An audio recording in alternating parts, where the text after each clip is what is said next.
Hey folks, I'm back and I hope the lighting doesn't look too crazy because like on this side of me, it's a lot of natural light and look, do you see the hair that you can't see? It's like disappearing in the light. Um, all right, so I have a reading for you today. I have 6 cards now because I had a jumper. So I'm excited about that jumper. And I'm really excited about this reading. And the reason why I'm excited about this one is because it's a lot less intense than the others that I've been doing.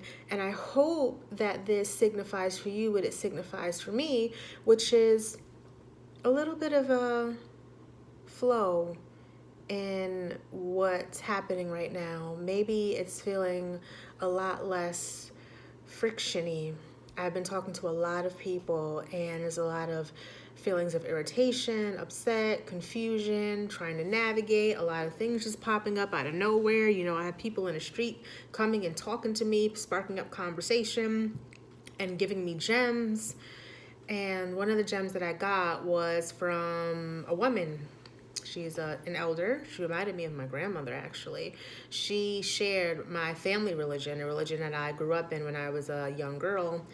And she was discussing parts of the Bible and about Jesus Christ and mentioning what he went through with his crucifixion.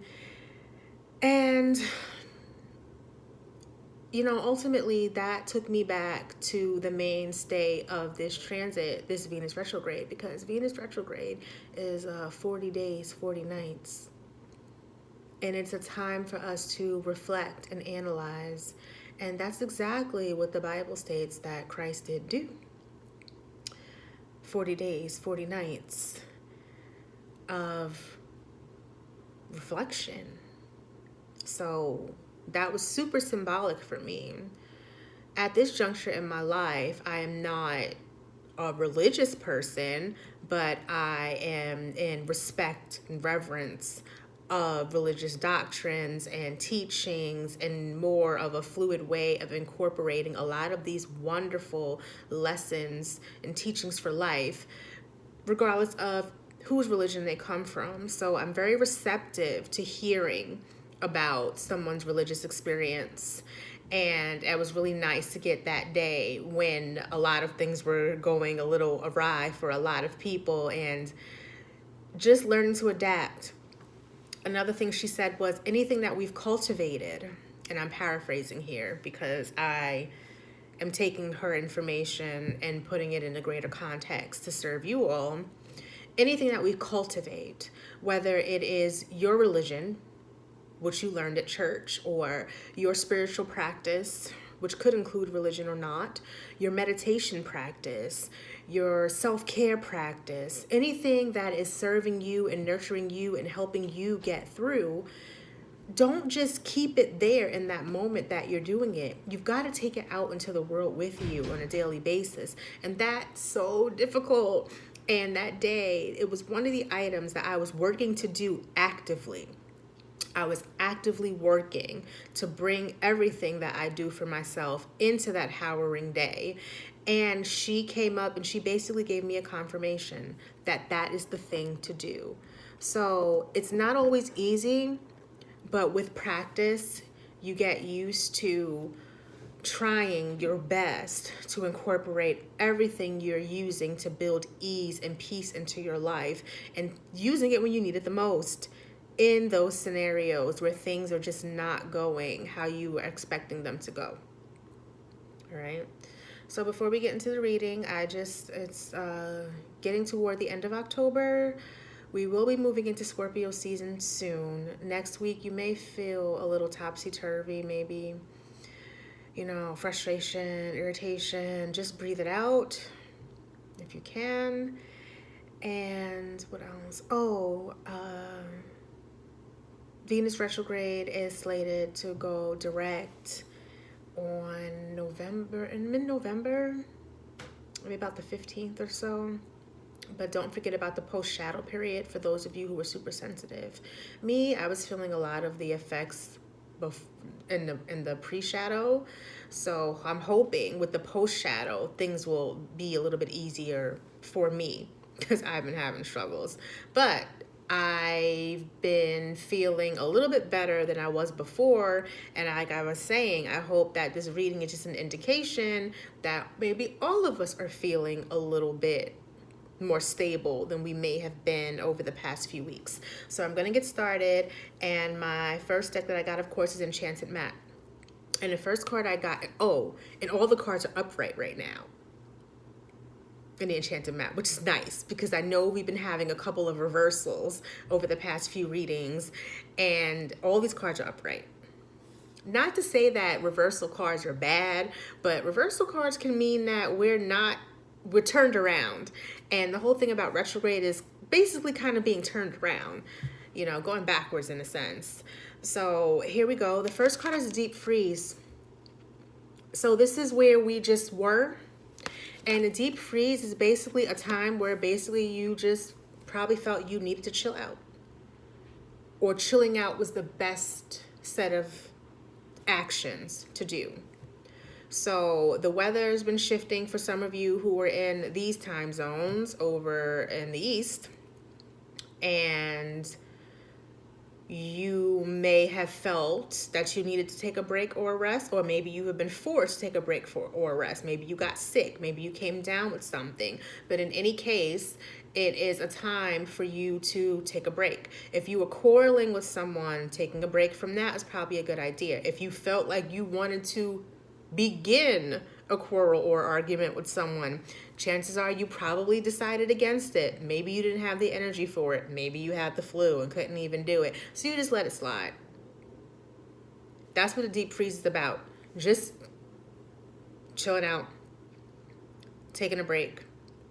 And if you were feeling any type of discord among interpersonal relationships, your coworkers was doing something, your family, your significant other, your best friend, someone was just, and you just decided, you know what? Maybe they're not having a great time. I'm just going to let it go. I'm just going to continue to facilitate ease by just saying, okay.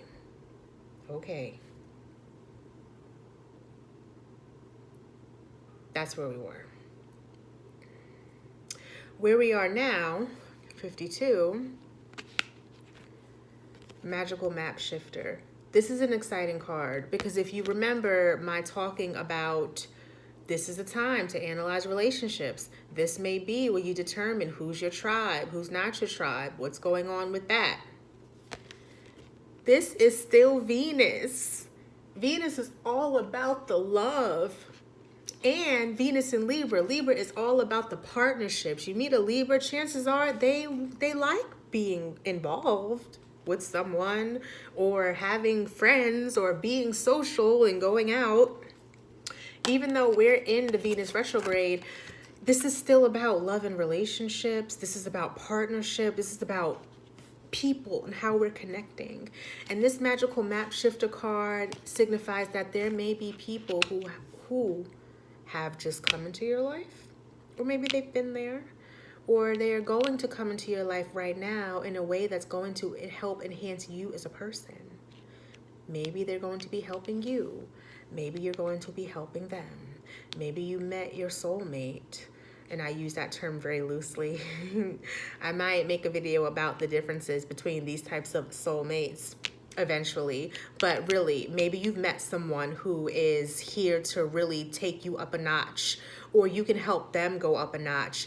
That's important. That's critical.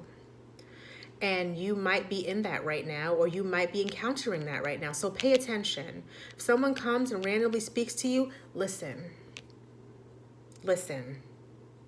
You know, I'm one of those types of people who are generally a little bit tuned out, and I have to make a conscious effort to open up to invite people in. So even when the woman came and talked to me, I literally shut myself, everything that I had going on, my music, I just had to get centered and grounded and say, there's something I need to do right now. Can I help somebody? My day is going all over the place. Can I just connect, help? And that's some of the things that helps me get through a tough spot. Thinking of the little thing I can push myself to the limit in support of another. And that's when she walked over to me. So keep that in mind. Okay. And then, of course, this transit gives a lot to think about. And this solitude card, go meditate. Sit with your feelings. Just sit. Just sit. You don't have to talk it out. You have a right to not talk it out. You can just sit with it and see how it feels in your body. See, we may have some things that we are thinking about a lot. Wait, I'm sorry, this got dark. I'm just gonna turn on a light here.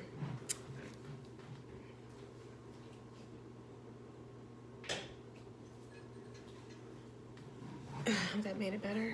Okay, that looks a little better. Sorry. So what was I saying?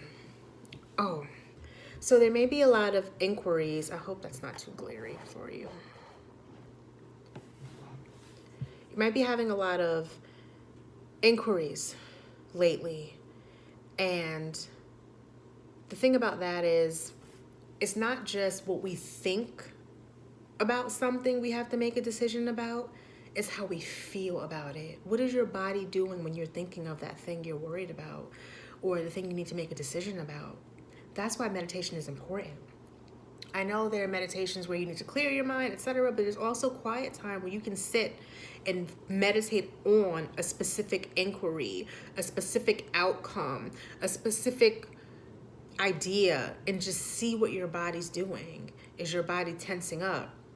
Is your heart fluttering? Do you feel a sense of excitement? Do you feel rushed? Do you feel good energy? Do you feel heavy and uncomfortable? You know, do you get goosebumps?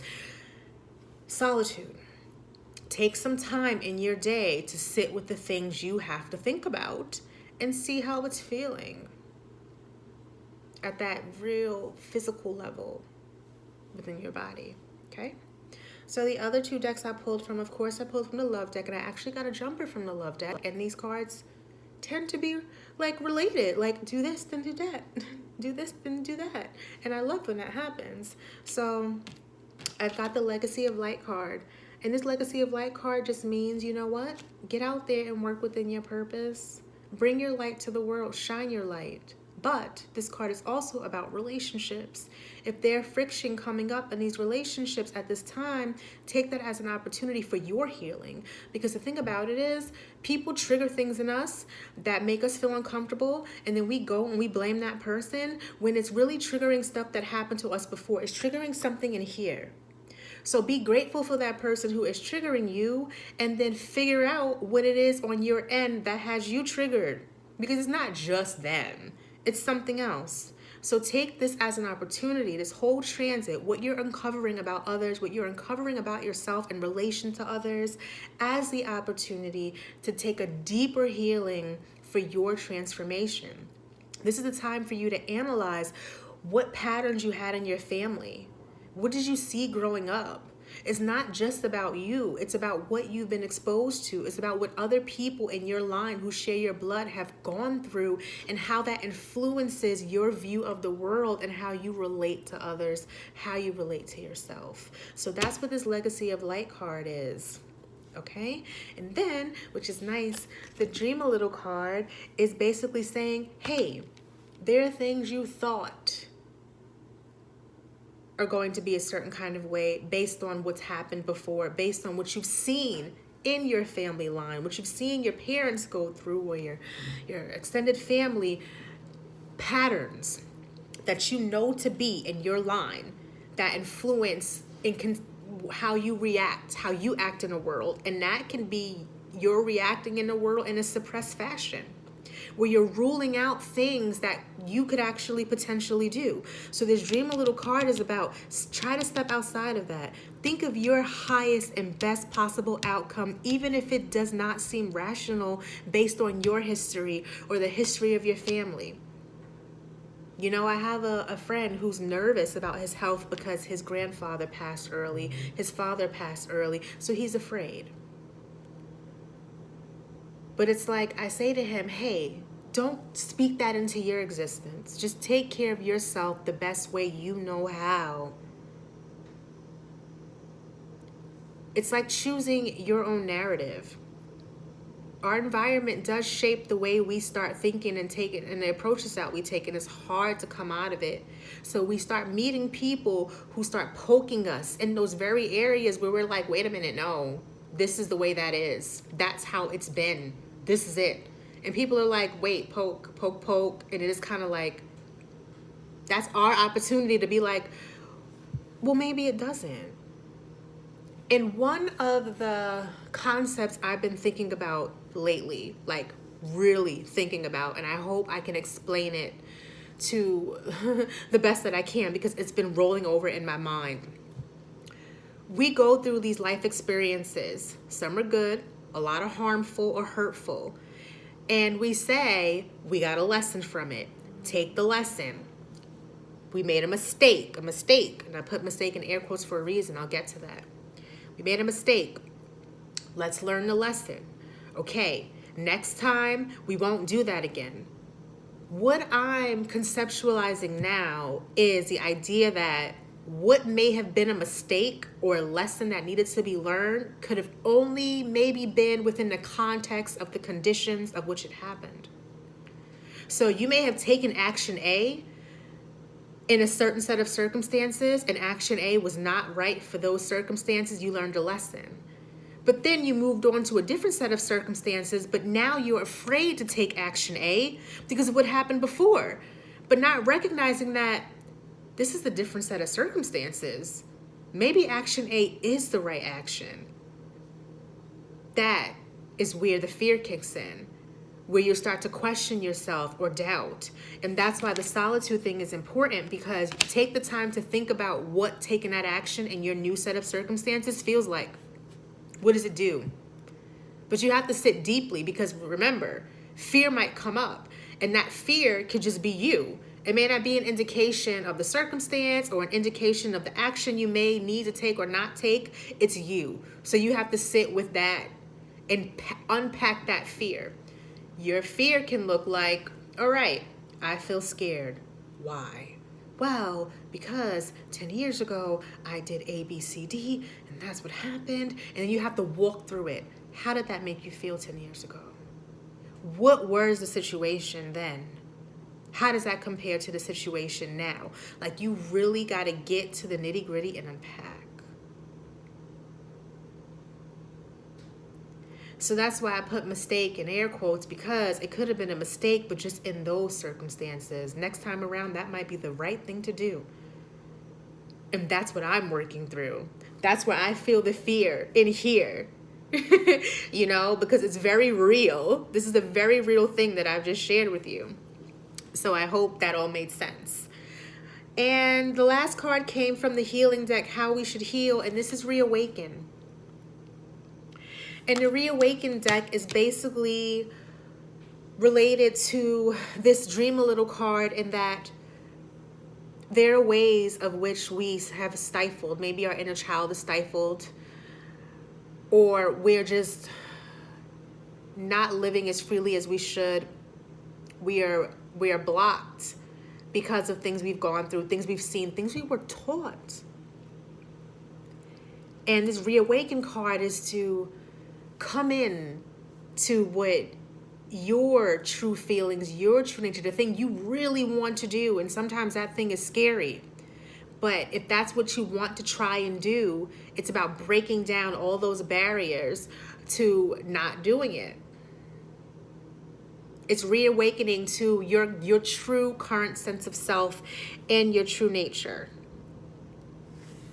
It's clearing the path for your individual manifestation. Like, this is what manifestation is. Dreaming a little and saying, wait, no, I can really do this. This is really what I want to do right now. And you know what? It may seem like it's probably unlike me to do it, but how do you know the essence of your true nature if you just root yourself solely in your character and who you know yourself to be versus how expansive you truly are and how much more you can truly be. Okay? Thanks for tuning in. Always a pleasure. Namaste.